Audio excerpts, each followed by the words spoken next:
Saludos tutores y compañeros, mi nombre es Luis Ángel Cornejo y esta es la video explicación del ejercicio 2 de la tarea 1 de Física General. Presento mi cédula de extranjería y pues bueno, este video es la continuación al video anterior donde he explicado el ejercicio 1 de la presente tarea. Para este segundo ejercicio entonces se nos da un contexto con unas ecuaciones que describen diferentes componentes de movimiento, tanto el movimiento respecto al eje X como el movimiento respecto al eje Y, valores de la velocidad, de la aceleración en los diferentes ejes y valores del tiempo de vuelo, la altura máxima y el alcance máximo. Luego se nos explica cómo hacer uso de los valores de nuestro literal respecto al simulador que vamos a utilizar para analizar los movimientos.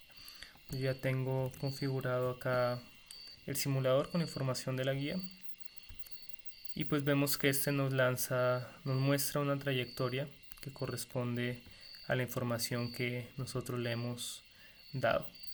Vemos que acá hay dos ítems, un flexómetro y una tabla de información donde podemos analizar diferentes puntos de la trayectoria y conocer el tiempo que ha tardado la partícula en llegar hasta ese punto, la distancia horizontal y la altura correspondiente al punto. Entonces, con estos valores que ya hemos obtenido, se nos pide utilizar las ecuaciones para obtener información concreta respecto al alcance máximo, la altura máxima y el tiempo de vuelo del movimiento. Para esto pues simplemente tenemos que cambiar los valores de las ecuaciones, los términos de las ecuaciones por valores que ya conocemos, como son la velocidad, el ángulo de lanzamiento y la gravedad, la aceleración gravitacional aquí en la Tierra, 981. Al ver los valores que hemos obtenido, luego de hacer las formulaciones, vemos que tanto en el experimento como en el desarrollo teórico obtenemos los mismos valores. Es decir, en la altura máxima vemos que obtenemos 7,39, en la valor máximo de distancia recorrida en el eje X vemos que obtenemos una distancia de 32,85, que es idéntico acá, y un tiempo de vuelo de 2,46, que también lo tenemos en el simulador. Esto pues nos dice que las ecuaciones son bastante fiables. Entonces podemos hacer uso de ellas para hallar información de los movimientos. De todas maneras se hace el procedimiento para conocer el porcentaje de error y pues vemos que el porcentaje es igual a 0, dado que los valores son idénticos. Luego de esto recogemos información de diferentes puntos de la trayectoria. Ya vimos que lo hacemos con este ítem para hacer el análisis con gráficas. Para la graficación entonces utilicé Excel, donde realicé dos gráficas distintas. Una que me describe los dos movimientos, tanto en el componente X como en el componente Y. Al haber puesto en mi gráfica los valores del tiempo en el eje X, como los valores de la distancia en metros en el eje Y.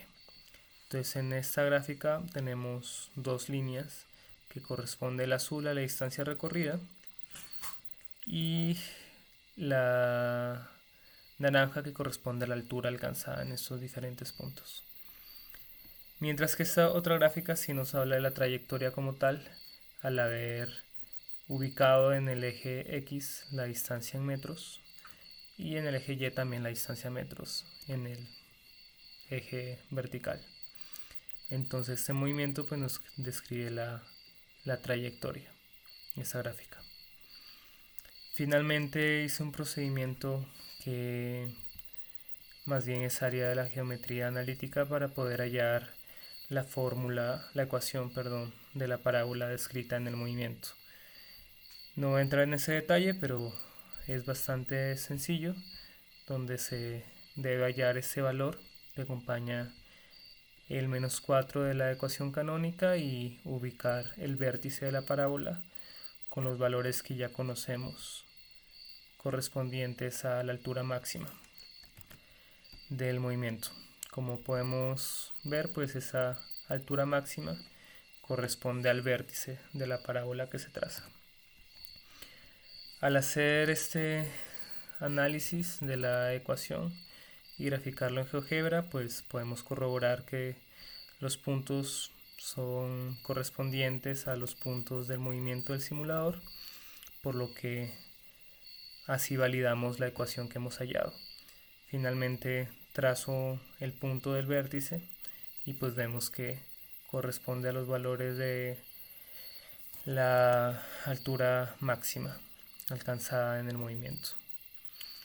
Finalmente analizamos esta gráfica para obtener datos concretos, como son que bueno, el ángulo de salida es idéntico al ángulo de llegada del movimiento, como son que el tiempo de vuelo hasta llegar al vértice es idéntico del que se gasta la partícula en llegar desde el vértice hasta el final de la trayectoria.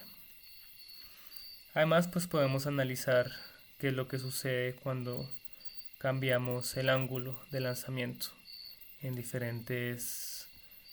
con diferentes factores, ¿no? También tiene mucho que ver la rapidez inicial, pero en general pues podemos describir que si aumentamos el ángulo de lanzamiento, la distancia recorrida será menor, y que si lo disminuimos, el ángulo, la distancia recorrida será mayor, en líneas muy generales. Eso es todo respecto al ejercicio 2. Muchas gracias.